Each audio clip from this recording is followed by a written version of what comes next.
Boa noite, gente. Tudo bem? Como o Daniel falou, eu sou o André. E... Opa, apertei errado. E esse aqui é o Zeca Pagodinho e esse aqui é o Skank. E o Zeca Pagodinho e o Skank têm uma coisa em comum, porque eles querem passar um recado que deixa a vida te levar. Que é exatamente o recado oposto que eu quero passar aqui para vocês. Porque eu acho que se você deixar a vida te levar, você pode ter sorte, a vida pode te levar para um lugar muito bom. Você pode ter azar e a vida vai te levar para um lugar muito ruim. Mas na maioria das vezes, a vida vai te levar para um lugar normal, banal, um lugar onde, se você colocasse esforço e levasse a vida você mesmo, estaria num lugar muito melhor. Eu acredito que a vida não tem controle remoto. Se a gente quiser mudar, a gente tem que se levantar e mudar. E mudança sempre esteve muito presente na minha vida.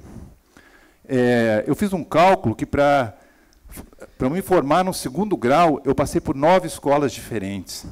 Aos 50 anos de idade, eu fiz outro cálculo e eu percebi que eu tinha mudado de casa já 27 vezes na minha vida, morando residência fixa em 7 cidades. E eu passei também por 3 faculdades diferentes. Eu aprendi a conviver com a mudança graças aos meus pais. Meus pais são professores universitários, assim como meus tios, assim como meu irmão, assim como a maioria das pessoas da minha família. E vivendo nesse ambiente acadêmico, eu aprendi a pesquisar o novo, eu aprendi a correr atrás da informação, eu tomei gosto de correr atrás da novidade, de ter interesses múltiplos, não colocar todos os meus interesses num assunto só. E isso viria a influenciar muitas decisões na minha vida futura. Eu nasci em Curitiba em 1962. E logo em 1968, a família toda se muda para o sul dos Estados Unidos, para Nashville, que meu pai foi fazer um doutorado em economia lá. Quem conhece um pouco da história recente da humanidade, do mundo, sabe que 1968 foi um ano bastante emblemático. Foi o ano em que os jovens, no mundo inteiro, a juventude, teve a sua voz ouvida. Eles estavam conclamando um mundo diferente. Eles não queriam herdar aquele mundo que o sistema, que os mais velhos estavam dando para eles. Em Nashville, eu me lembro, mesmo com 6 anos de idade, isso me lembro até hoje, de ver hippies na rua pedindo paz e amor, de ver marchas contra a guerra do Vietnã, de ver Hells Angels passando pela cidade, de ver o país inteiro em luto pela morte do Martin Luther King. Isso tudo também veio a me influenciar outras decisões que eu vinha tomar na minha vida. Meu pai finalmente se formou, depois de 4 anos nos Estados Unidos. Em vez de voltar para Curitiba, a gente volta para Brasília. E a gente volta para morar na Colina, que a Colina é a superquadra oficial dos professores da UNB. E a gente vai morar lá, e a Colina, naquela época, era um lugar extremamente musical. Você descia debaixo do bloco, qualquer hora do dia, tinha alguém tocando violão, tinha bandas ensaiando, tinha pessoas que levavam o toca-disco lá para baixo. E, convivendo com essa música toda, eu aprendi a gostar do rock. Só que eu gostei do rock, eu decidi, é isso que eu quero fazer, eu quero ser músico. Mas a razão que eu queria ser músico, eu não queria aprender teoria musical, eu não queria aprender virtuosismo de tocar as escalas, eu não queria aprender acordes. O que eu queria é fazer parte de uma contracultura. O que eu queria é dar voz aos anseios da juventude, a estar meio assim à margem da cultura oficial. Então, nada mais natural, eu comprei meu baixo. Isso aqui estou eu com o meu primeiro baixo, um Giannini laranja. Aos 16 anos, obviamente, fã do Ramones, já com minha jaqueta de couro, esse corte de cabelo meio ridículo aí, né? Aprendendo minhas primeiras notas. E em 1978, a gente se muda de novo. Dessa vez, minha mãe vai fazer o doutorado dela, dessa vez na Inglaterra. E a gente se muda para a Inglaterra, onde eu compro outro baixo, né? Eu vendi aquele Giannini, deu para comprar o Fender lá. E 1978 também foi um ano muito interessante.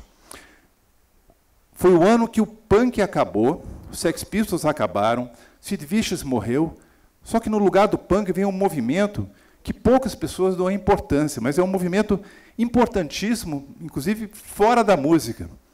É o pós-punk. O pós-punk pegou aquele conceito do punk de faça você mesmo e levou para outro nível, que, de repente, tudo era permitido e você tinha que correr atrás e fazer tudo você mesmo. Os shows, as gravadoras, as editoras, as músicas, os instrumentos, tudo. E o pós-punk também, ele veio com um conceito assim que não é pensar fora da caixa, é pegar a caixa e destruir a caixa, começar do zero. De repente, era permitido sair daquelas amarras do punk de 3 acordes. Era permitido ouvir música africana, misturar aquilo com punk, misturar música com leste europeu, misturar com reggae, misturar com soul. Era realmente um momento, um ano muito interessante de estar morando na Inglaterra e estar vivenciando aquilo. E eu falei, puxa, quando eu voltar para o Brasil, é isso que eu quero fazer. Eu quero ter uma banda, eu quero produzir nosso próprio movimento lá. E, para minha surpresa, quando eu chego em Brasília, quando eu volto para Brasília, eu conheço um pessoal que pensava igual a mim, que eles queriam tomar conta de Brasília. Brasília, naquela época, não oferecia nada para a juventude, absolutamente nada. A gente estava na ditadura, ou você era policiado pela direita, ou era policiado pela esquerda, e nada que eles queriam oferecer para a gente nos interessava. Então, a gente corria atrás das nossas próprias coisas. Vocês podem ter lido já nas histórias do Renato Russo. O Renato Russo, inclusive, deu um apelido, esse pessoal ele chamava assim da turma. Ele escrevia muito sobre isso, tem livros sobre isso, teve filmes agora recentes sobre isso. Mas, por mais legal que pareça na escrita, na filmagem, não reflete realmente quão mágico foi os anos 80 aqui em Brasília. A gente fazia nossas próprias camisas de um jeito muito colaborativo, está vendo? O pessoal aqui a gente está pintando cartazes de show. A gente alugava caminhões, colocava todo o equipamento em cima, achava uma esquina, um bar, descia tudo, plugava e ficava tocando até a polícia chegar e tirar a gente. E essa turma toda, ela orbitava, as pessoas orbitavam em volta das bandas. Mas não eram só as bandas, isso que é uma coisa interessante, que eu acho que todo mundo da turma que eu conheço hoje, desde quem virou contador, advogado, fotógrafo, dançarino, publicitário, eles carregam uma coisa muito especial de ter vivido essa época em Brasília e de ter criado do nada uma cena. E uma cena que começou a chamar a atenção de outras cidades. E as bandas, obviamente, chamaram a atenção, e as grandes gravadoras pensaram 3 bandas: Legião Urbana, Capital Inicial e a Plebe Rude, aqui na sua primeira formação, com Guti, Felipe, Jander e eu. A gente foi contratado pela IAMAI. Eu estava na faculdade, faltava um semestre para me formar, tranquei, me mudei para o Rio de Janeiro, vou gravar meu primeiro disco. A gente gravou, o concreto já rachou, começou a tocar. E, por incrível que pareça, esse disco virou disco de ouro. Que, naquela época, para você ter um disco de ouro, você tinha que vender 100 mil cópias em um ano. Só para vocês terem uma ideia, hoje em dia, para ter disco de ouro, é 40 mil cópias sem tempo definido. Se você conseguir em 10 anos, você ganha um disco de ouro. Então, a gente conseguiu o primeiro disco de ouro, foi a primeira dessas bandas que conseguiu o disco de ouro, e eu, com meus 22 anos lá, tocando 3, 4 vezes por semana, ganhando muito dinheiro, mais dinheiro que meus pais ganhavam, e estava muito bem, só que daí eu decidi, vou me formar. Então, lá ia eu fazer o show com a Plebe Rude, um baixo numa mão, na outra mão uma sacola com régua T, esquadro, nanquim, papel vegetal. Ninguém tocava. Depois do show, tinha aquela festinha pós-show que todo mundo ia. Eu voltava para o meu quarto de hotel, papel vegetal, fazia meu projeto final, estudando teoria e história da arquitetura, consegui me formar. Daí, a gente gravou o segundo disco. Também estourou, a gente começou a tocar, e eu pensando, puxa, está legal, a vida está confortável, estou aqui na zona de conforto. Mas não, eu decidi fazer uma pós-graduação em propaganda e marketing. Então, a gente tocava fim de semana, eu estudava à noite, carregava meus livros, e também consegui me formar. E, quando eu me formei, a gente gravou o terceiro disco. E esse terceiro disco foi um disco bastante interessante, que foi o disco experimental. A gente foi uma das primeiras bandas a misturar música nordestina com o rock que a Plebe Rude fazia. Obviamente foi criticado, o pessoal achou, não, naquela época não fazia muito sentido Luiz Gonzaga com Sex Pistols, Clash, e músicas com temas políticos e tudo, mas de qualquer jeito foi nosso terceiro disco. Só que, coincidentemente, nessa época, as rádios e os contratantes começaram a deixar o rock meio de lado. Começaram a perceber que outros tipos de músicas, que nem a lambada, o axé, o sertanejo, era mais fácil de vender para o público. Criava menos confusão, tinha mais retorno. E, obviamente, os shows diminuíram, o dinheiro diminuiu. Só que, quando você está sozinho, fazendo algo que você gosta, você se vira. E eu me virei. Eu fui corretor de imóveis, cujo meu maior feito foi vender um apartamento para o Renato Machado. Eu tomei vinho com ele. Eu fui representante de uma fábrica de cortume de couro de sapo. Eu ia de fábrica em fábrica tentando vender os couros. Eu tive loja de disco, tive selo de disco. Obviamente, trabalhei como arquiteto, que eu sou formado em arquitetura. E estava, obviamente, tudo bem. Só que daí nasce minha primeira filha. Opa, desculpe. Não, desculpe. Antes da minha filha nascer, estava tudo bem. Desse é o marketing que eu me formei, nasce minha primeira filha, a Alice.